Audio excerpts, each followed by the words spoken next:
Friend, good morning. Welcome my new blog. तो कैसे हो आप सब लोग? आई होप आप सब लोग अच्छे होंगे, भले चंगे होंगे। और मैं काफ़ी दिनों तक ब्लॉग नहीं बनाई थी, तो बहुत दिनों के बाद अपना एक नया ब्लॉग लेके आई हूँ आप लोग के साथ में। और मेरा ब्लॉग ना बनाने का भी एक रीज़न था, जो कि अभी सॉल्व नहीं हुआ है। अभी भी टाइम है इसको सॉल्व होने में, लेकिन फिर मैं ऐसे ही निकली दर्शन करने के लिए। संडे का टाइम था और घर पे सबका प्लान बन गया कि चलते कहीं दर्शन करने, इससे थोड़ा दिमाग जो है ठंडा हो जाएगा और अच्छा भी लगेगा। क्योंकि जब आप तकलीफ़ में होते हैं तो एक मंदिर ही ऐसा जगह है जहाँ पे आपको सुकून और शांति मिलती है। तो बस उसी के लिए हम लोग घर से निकल चुके हैं और अभी हैं रास्ते में। तो देखिए, अभी हम लोग पहुँच गए हैं धाम पे, माता रानी के, जहाँ पे हम लोग को दर्शन करना है। तो यहाँ पे से लिया जा रहा है प्रसाद, चुदरी और जो भी माता रानी को चढ़ाया जाता है वो सब कुछ। तो यहाँ से लेने के बाद फिर हम लोग चलेंगे अंदर मंदिर में। और ये भी बताऊंगी मैं कि हम लोग कहाँ पे आए हुए हैं आज। हाँ, चढ़ा लो, फूल भी ले लीजिएगा। क्या हुआ, टेंशन क्यों गई तुमको?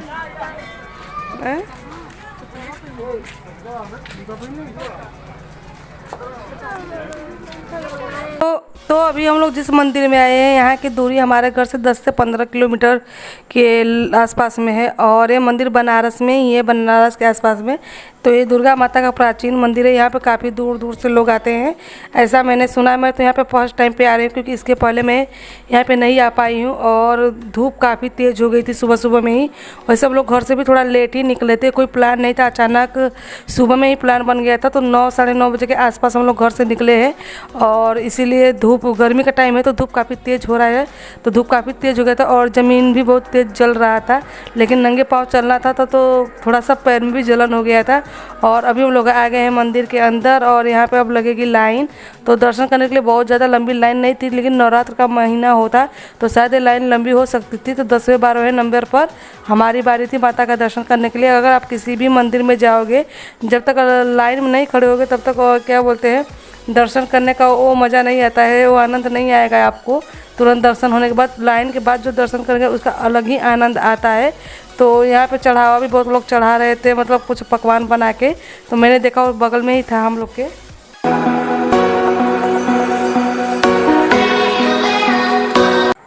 माता रानी का दर्शन करने में हम लोग को 10 से 15 मिनट लगा था और उसके बाद दर्शन हो गया था।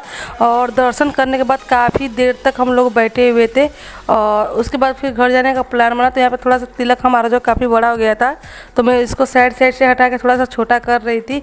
और भीड़ भी काफ़ी ज़्यादा थी, यहाँ पे पंखे लगे हुए थे, सुविधा काफ़ी अच्छी थी यहाँ की। जो यात्री मतलब दूर से आ रहे हैं वो यहाँ पर रुक सकते हैं, खा पी के थोड़ा देर आराम भी कर सकते हैं। तो हम लोग भी यहाँ पर काफ़ी देर तक रुके हुए थे। और उसके बाद इस साइड में देखिए, मैंने जो बताया था कि लोग पकवान बनाते हैं उसके बाद चढ़ाते हैं, तो वो इस साइड में कर रहे थे। और इधर साइड किसी का मुन्नत संस्कार भी हो रहा था, तो वो भी हम लोग देखे थोड़ी देर के लिए यहाँ पर।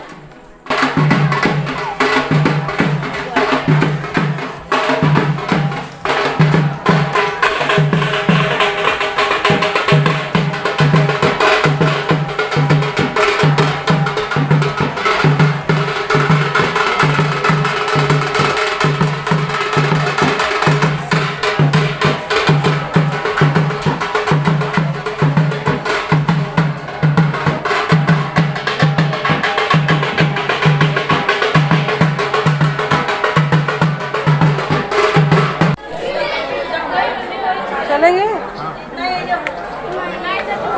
क्या हुआ? अरे रास्ते में। तो माता रानी के धाम से अब हम लोग निकल चुके हैं घर के लिए। और घर जाने से पहले कुछ खा पी लेंगे, क्योंकि टाइम इस टाइम पे बात की जाए तो 11:15 के आसपास में हो रहा था। और बच्चों को काफ़ी तेज़ भूख लगी हुई थी। बच्चों को क्या, हम लोग को भी भूख काफ़ी तेज़ लगी हुई थी। तो वहाँ से 500 मीटर की दूरी पर एक ऐसा रेस्टोरेंट दिखा हम लोग को खाने के लिए, तो वहाँ पर हम लोग रुके हुए हैं। और यहाँ पे आकृति परेशान है अपनी दादी माँ को सीट दिलाने के लिए। तो आकृति अपनी दादी माँ को सीट दिलाने के बाद आ जाएगी मेरी साइड में, क्योंकि मैंने आकृति को बोला था कि उसी साइड में बैठ जाओ, लेकिन वो आ गई मेरे साइड में। और आकृति कहीं भी जाती तो सबसे पहले उसका जो फेवरेट है वो पेपर डोसा। तो कहीं भी जाएगी और इससे पूछा जाएगा कि क्या खाना है इसको, तो इसको पेपर डोसा ही आता है सबसे पहले। तो मैंने आकृति के लिए ऑर्डर किया था पेपर डोसा। तो आकृति का पेपर डोसा जैसे ही काफ़ी खुश हो गई थी। और बाबू की पसंद की बात की जाए तो बाबू की तो छोला भटूरा या फिर नान, बटर बटर नान या फिर पाव भाजी, 3 आइटम बाबू को पसंद है। तो बाबू के लिए जब मैंने पूछा कि क्या खाएगा तो बाबू ने अपने लिए बताया था छोला भटूरा, तो मैंने बाबू के लिए ऑर्डर कर दिया था छोला भटूरा। और फिर आकृति की दादी माँ को पूछा गया कि वो क्या खाएंगी, तो उन्होंने बोला था कि उनको आलू का पराठा खाना है, तो उनके लिए हम लोग ने आलू का पराठा ऑर्डर किया। और यहाँ पे आलू के पराठा को एक पराठे में 4 पीस कर दिया गया था, तो गिन रही थी, उनको लगा था कि 2 पराठे मिल गए हैं उनको, और बोले थे कि काफ़ी ज़्यादा। फिर को बोला गया कि नहीं, वो एक ही पराठे खा सकती हैं। और मैंने और आकृति के पापा ने अपने लिए ऑर्डर किया था लंच थाली।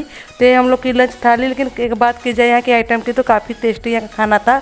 और सारे के सारे जो भी डिश थे सब अच्छे थे, नॉर्मली तीखा भी थे, बच्चे भी खा सकते हैं, बड़े भी खा सकते हैं, मसाला भी ज़्यादा नहीं था। तो यहाँ का जो भी डिश था हम लोग को काफ़ी पसंद आया। और आकृति बार बार ये बोले जा रही थी कि आकृति को अपने बर्थडे पे यहीं पे आना है। तो हम लोग की थाली में एक दाल थी, और मतलब एक दाल, एक सब्जी, सलाद, रोटी और चावल, और साथ में उसके बाद थोड़ा सा दही मिला था हमको। और लंच करने के बाद फिर बारी ये थी आइसक्रीम की, तो हम सारे लोगों ने यहाँ पे खाया आइसक्रीम।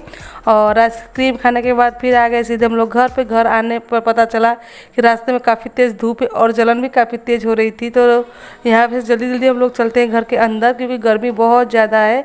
तो चलते हैं घर के अंदर और करते हैं थोड़ी देर आराम। और उसके बाद फिर शाम को हम लोग जा रहे हैं कहीं पे दर्शन करने के लिए। तो जहाँ पे भी हम दर्शन करने के लिए जा रहे थे वहाँ पे सुबह का ही प्रोग्राम था, लेकिन सुबह में नहीं जा पाए थे। तो अभी आकृति के पापा बोले कि जब वहाँ के लिए बोल दिया गया है तो चलो वहाँ पर भी हम लोग दर्शन कराते हैं। तो दादी माँ आकृति की नहीं जा पा रही हैं हम लोग के साथ में, क्योंकि थोड़ा सा उनको धूप लग गया है, तो कर रही हैं घर पर आराम। और यहाँ पर हम आकृति अपन घर से निकल चुके हैं, आकृति के पापा और बाबू पहले ही निकल गए हैं। तो चलिए पहुँचते हैं मंदिर में और फिर मिलते हैं आप लोग से। और हमारा है कॉलोनी के बाहर का रास्ता।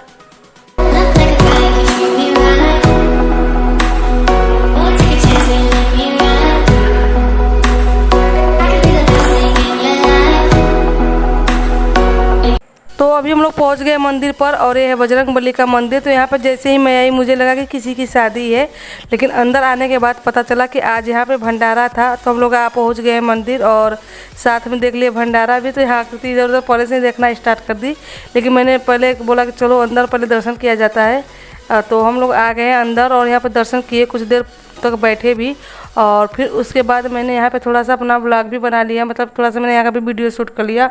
और अभी जो पेड़ के पास में गणपति बाबा की आप लोग मूर्ति देख रहे हो, स्वयं खुद से निकले हुए हैं, ऐसा यहाँ की आस्था मानना है। मुझे तो कुछ पता नहीं है, आकृति के पापा मुझे बता रहे थे। और फिर उसके बाद यहाँ से लिए हम लोग प्रसाद और निकल चलते हैं बाहर। क्या हुआ, खाना है?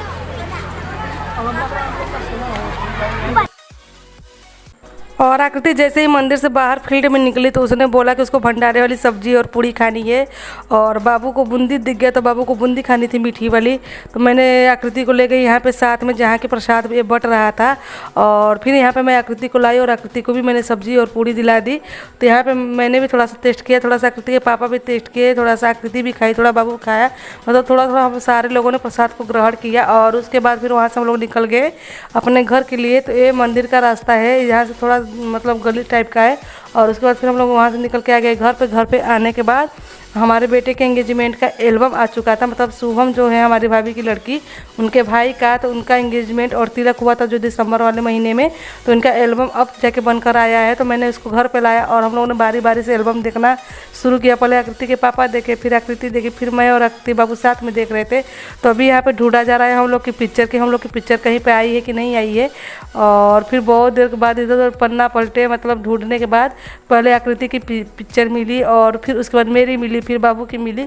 तो हम लोग बहुत कम जगह पे आए हुए हैं। तो अभी यहाँ पे देखिए आकृति अपनी दीदी लोग के साथ में, और एक साइड में मैं भी कहीं पे थी, मुझे भी नहीं पता इस टाइम पे वो कहाँ मैं चली गई। लेकिन बहू रानी के जितने भी पिक्चर काफ़ी खूबसूरत आए हुए हैं। फिल्टर जो भी यूज किया गया है वो तो ठीक ही है, लेकिन फिर भी ये जो फ़ोटो है मतलब काफ़ी खूबसूरत बनाया गया है। और इस ब्लॉग को मैं यहीं पे एंड कर रही हूँ। फिर से नए ब्लॉग में आप लोग से मिलूंगी और थोड़ा टाइम लगेगा, हो सकता है नए ब्लॉग बनाने में भी। तो आई होप आज का जो ब्लॉग है आप लोग को पसंद आया होगा। पसंद आएगा तो हमारे चैनल को लाइक से सब्सक्राइब जरूर कर दीजिएगा। Thank you so much, bye.